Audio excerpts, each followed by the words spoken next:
So, good afternoon, class. Good afternoon, sir. So, how are you today? We're good, sir. So, are there any absence? None, sir. None? So, okay. Let's start now. So, before we start our proper lesson, I would like to show you, class, pictures. So, in these pictures, class, what can you observe? Mr. Igia, what can you say about these pictures? I think, sir, the first picture refers to drinking alcohol. Yes, exactly. Miss Burena, what can you say? Sir, it's cancer addiction. Sure, yes. Miss Silva. I think it's about drugs, sir. Drugs, yes. Mr. Ronnie. I think, sir, the second above picture is influencing his friend to drink alcohol, sir. Yes, exactly. So, you have said alcohol, addiction, drugs, and influence. So, that is our topic for today, class. Our topic for today is about please read. The risk factors for drug use, misuse, abuse, and dependence. So, before we proceed to this topic, class, let us first read our learning objectives. Please read. At the end of the lesson, the students will be able to discuss risk factors for drug use, misuse, abuse, and dependence. Recognize the significance of knowing the risk factors of drug use, misuse, abuse, and dependence. Create personal ways to avoid the risk factors for drug use, misuse, abuse, and dependence. So, okay, I hope these objectives will be met after this lesson. So, let us proceed to our topic by the risk factors for drug use, misuse, abuse, and dependence. So, what is risk factor? Okay, next slide. Risk factors, please read. Are those influences which increase the chances of disease and drugs. Okay, so influences means kana matakdan na. So mga influences. So in the pictures I've shown to you is atong second picture. It is about influence on friends of taking drugs, alcohol specifically. So these influences increase the chances of using. So hindi siya directly na gamit ka din. So but it will increase your chance to use this kind of abusive and misusing drugs. So next slide please. So there are 4 sources of risk factors for drug use, misuse, abuse, and dependence. So first we have family, school, social, and other factors. So these 4 sources, these are the sources that risk factors and influences that of using drugs, misuse, abuse, and dependence will come from. So next slide. So first we have risk factors in family. So poor inconsistency is inconsistent family management practices. Please read. Children and families with low disciplinary practices and interaction with parents are high risk of disease and drug abuse. So, children and families with low disciplinary practices. So, those parents in a certain family, they do not discipline their children in a enough manner. Okay? It can lead to high risk of using drugs. So also and interaction with parents. So parents who do not regularly interact with their children is a high risk of drug abuse. So kamu class, can you say bang your parents are interacting with you regularly? Yes, sir. Yes, sir. How can you say so, Mr. Ronnie? Because we have a that all of my siblings and my friends are all together, sir, to have a cancer. Okay, no, that's very good that we have a family bonding. So okay, you're in terms of family, you are low risk at using drug abuse. So proceed. So family conflict. Children raised in families with high rates of conflict. So children raised in families with high rates of conflict. So, a family, then let's say you have kanang igsoon, daghan mo. So, if constantly you have kanang conflict or kanang fight or kanang argument, kanang regularly nag-city, so it can become a risk factor of kanang using drugs. Okay, when using drugs kasi, why most people use drugs? Because they drugs tend to calm a person. So if you are from an argument, then you're so angry, you're from argument. So when you use drugs, you will calm down. So most people that regularly experience mostly family conflict will be at risk of using drugs and drug abuse. So then also put sa delinquency. So what is delinquency nun? Ang delinquency is kanang imong batasan bitaw na kanang dili mao kanang you will adapt a kanang bad attitude bitaw because of that something. So at least if bad kanang you have a bad attitude, you will also be a high risk of drug abuse. So homes broken by marital discord are at a higher risk. So unsa man ang marital discord? A marital discord is kanang parents nga who don't have kanang mother in a family figure. So ilang mother kay layas pa or birth by nana. So that kind of family is very high risk of kanang delinquency and drug abuse. So next. So we have also family social deprivation. Please read. Children living in families characterized by social isolation and multiple fragments of parents in poverty are victims of drug abuse. So children living in families characterized by social isolation. So some social isolation, that is when your family for example, you live in a capital, you live in an area na kamulang, you don't have neighbors, you don't have other persons to talk to except your family. So makakawala na siya, makadugang na siya sa risk of using drugs. So isolation and multiple entrapments of parents in extreme poverty. So katong those families class nga nagpuyo sa mga areas nga kanang with extreme poverty, like mga squatter areas class. Slum areas. Yes, so unsa may nga place ang mga matit ninyo class na kanang naay mga nagdamig squatter na mga family. Sir, like in the Manila, sir, the Tondo, sir. Yes. There are a lot of poor families that they didn't have proper environment, sir. Community, sir. Yes, exactly. They don't have proper environment, nagpadako sila. So they tend to have a delinquent behavior and at risk of using drugs, influence of drug abuse. So next risk factor is social. So early antisocial behavior. Please read, everybody.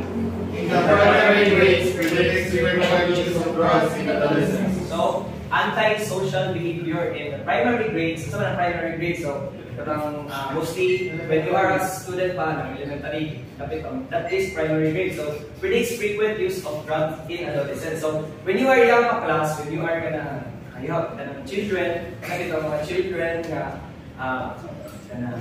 who cannot communicate effectively sa ilang mga classmates or sa ilang mga friends so sila they like to loko lang sa gilid. So they go that can influence in magka-adult na siya, ma-adult na siya, that can affect, that can be considered a high risk of nga makukuha siya o use siya of drugs kay wala na siya friends, bata pa lang siya. So if children baka, then pagkatapos mo, hindi anti-social behavior, you have a problem, at least So also, delinquent behavior may lead to drug addiction later in adolescence. So kato yung ako nila, delinquent behavior, mga attitudes na really acceptable sa society.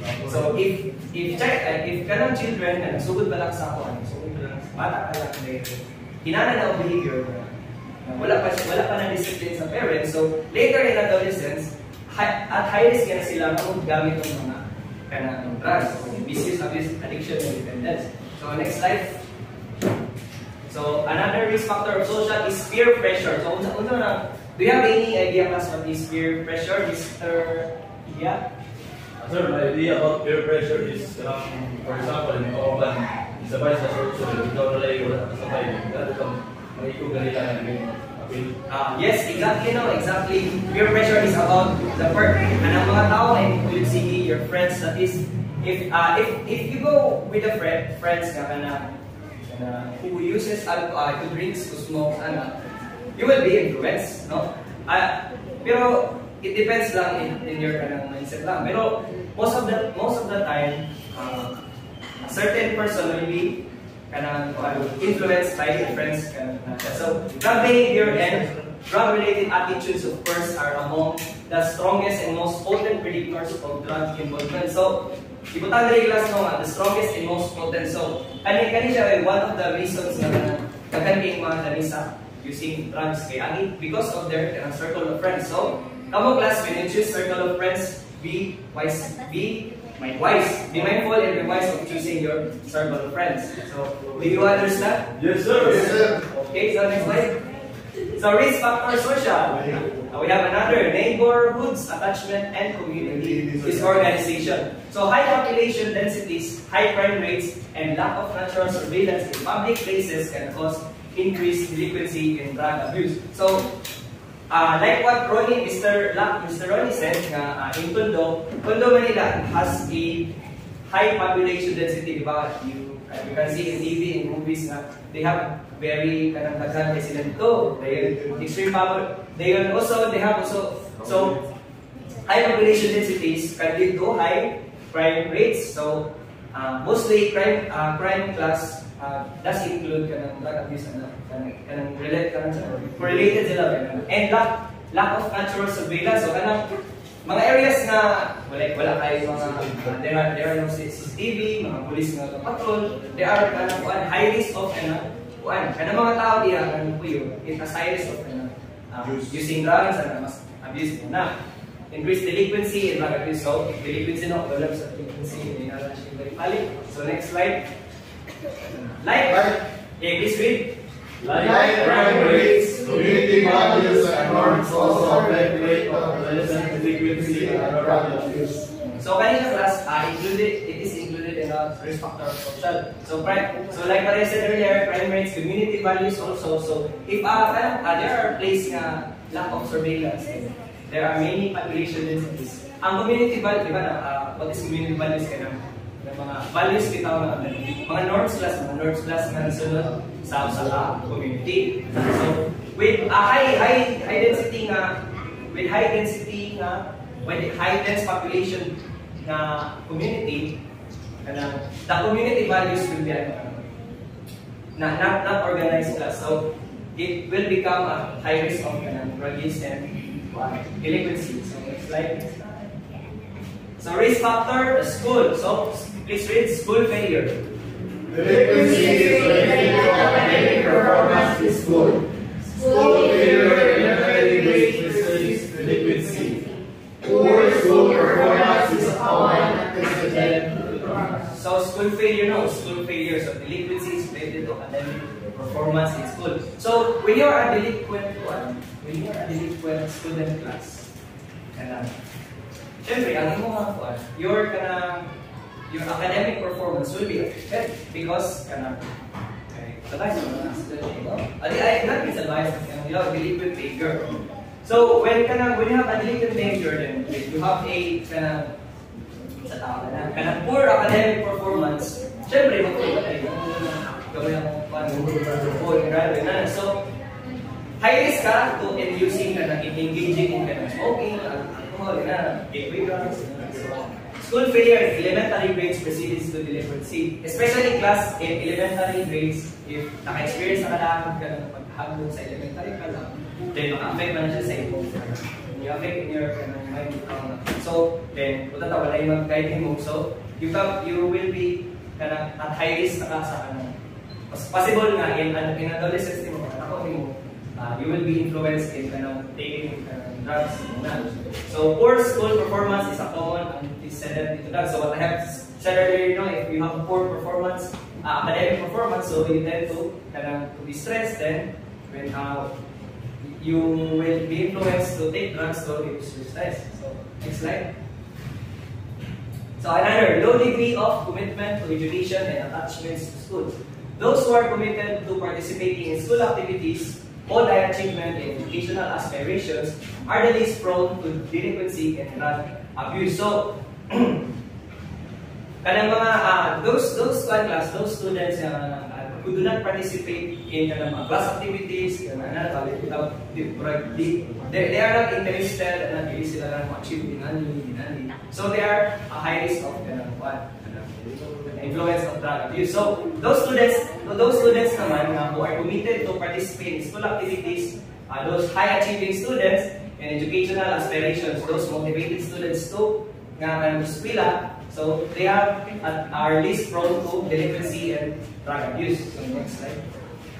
Drug users are more likely to be absent from school, cut classes, and to perform more poorly than others. So those students class cut class, mo absent, they are high risk. They are at high risk of be influenced by drug abuse and delinquency. So because they are performing these kinds of activities, they are academic performance is poor because of this. So they are at high risk of delinquency and drug abuse. Next slide. So risk factor others, mobility, increased antisocial behavior results in experiencing transitions, transferring schools, or moving between levels. So what's the increase? Experiencing transition, transferring schools, or moving between levels. What can you say, Mr. Justin, about this experiencing transition? So experiencing transition or transferring school or moving between. If you're new in school, like if you are a transferee, you are going to adapt surroundings. So just to be in a group of friends, so you should i-adapt sa ilang gusto. Yes, i-adapt na. Okay. When you are a student, not just student, but when you are a person, then, you always can transfer to another place. Then you will have no permanent friends, permanent people who surround you. You will meet bagong mga person. So that can increase your antisocial behavior. Maybe katapos dito, kasi hindi na kami kalubilo. Kailangan kasi yung mga previous na community. So di ba naman ko ganyan na antisocial behavior can cause ka ng so kaning moving experience transition, yung galing ka school sa will increase your antisocial behavior. Antisocial behavior will increase your risk on delinquency and drug use. So, then next we have residential mobility can also predict delinquency and is also related with drug initiation and frequency of use. So residential mobility class yung family kay walay ka na you have no permanent address, yung balin-balin siya. Maka-at-least po na siya class sa kanang use of drugs. Kaya what if sa inyong lugar ng gibalhin na there are lot of drug users there, then na-influensahan ka. So that is a high risk factor of drug abuse. So next. So another risk factor in others category is media. Advertising is powerful in influencing youth decisions. Film and TV stars, pop stars, and fashion models making smoking seem attractive. So advertising class, no. I know you all have phones, you all use social media. So what diba, when you see something in social media, you become interested kay what it will make you believe kay you see man in the social media. So diba you have seen movies naman po, diba class, you have seen movies. So diba did you see movies na there are scenes in the movies and they are drinking or smoking? Yes. What answer? Okay, so I know you have seen kind of movies na there are scenes like that. So when you see movie scenes like that, diba? When you see someone smoking, they are so bad ka na astig sila ng tao, diba? They're so cool. Muna yung palabas sa movies class astig sila ng tao. Pero class, in reality class, smoking and drinking does not make you cool. Being cool is being healthy will make you more attractive and cool. So that's a false false kasi makita sa mga movies. So don't believe everything. So you should be mindful when you're using social media. Next slide. So that would be all for our risk factors on drug use, misuse, abuse, and dependence. So, do you have any questions, class, regarding our lesson for today? Answer. So in that case, thank you for listening, everyone.